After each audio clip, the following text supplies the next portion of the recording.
Hi everybody, I'm Geoff Short with CHAUVET DJ, and this is Thursday Vids.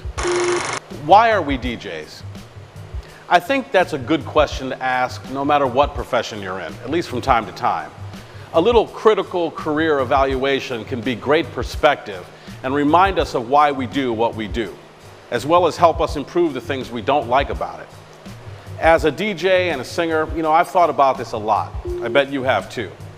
I love DJing, but honestly, sometimes I walk away from a DJ gig and at the end of the night, I'm a little less fulfilled, at least artistically. And I think the answer can be summed up in one word: applause.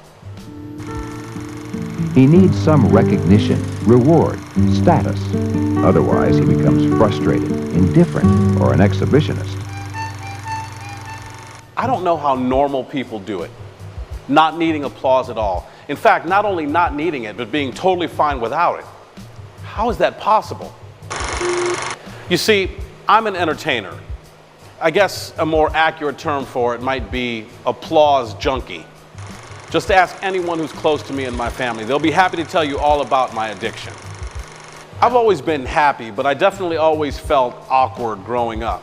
But I had talent. I could sing. And I used that talent wherever and whenever I could to overcome those feelings of embarrassment or insecurity. Insecurity, a lack of confidence, a feeling of inferiority. Why? I learned to equate applause with approval. I mean, applause is approval. People generally don't applaud for things they don't approve of. But for me, that applause, those fleeting seconds of clap noise that tells my brain that's the sound of being worthy, gives me an emotional high. And it does for most other entertainers I've talked to as well. And that's a high that's very addictive. For us admitted clap heads, validation that lasts even a few seconds feels like an emotional high, and we're hooked. It's funny what it does to you. You feel like you're the biggest person in the world. But performers are blessed, or cursed, depending on your perspective, with a powerful tool to try and get that high over and over again: talent. But what about DJs?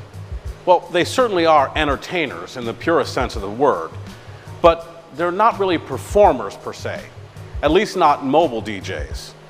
In fact, many DJs don't want to be performers, and most of the clients I've spoken to would prefer them not to be as well.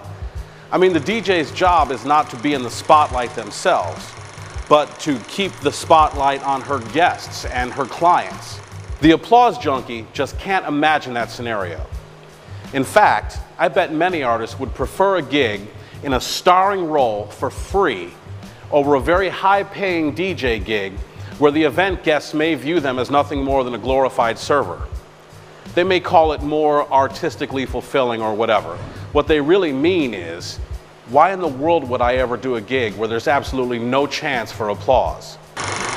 Of course, applause can take many forms, and DJs can and should enjoy them. Full dance floors, tips, referrals, glowing reviews, and solid bookings are all real validation. And virtually all of these last so much longer than a few seconds of applause after a band plays a song.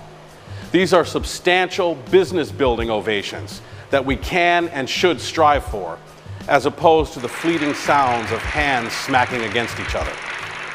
So whenever I start to feel less than artistically challenged from DJing, I think about why I do it.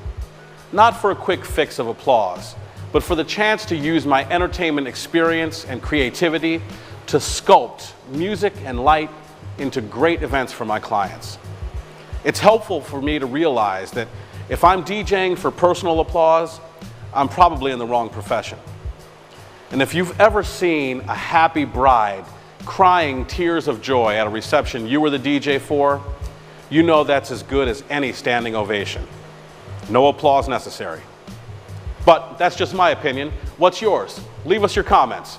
I'm Geoff Short. As always, thanks for watching.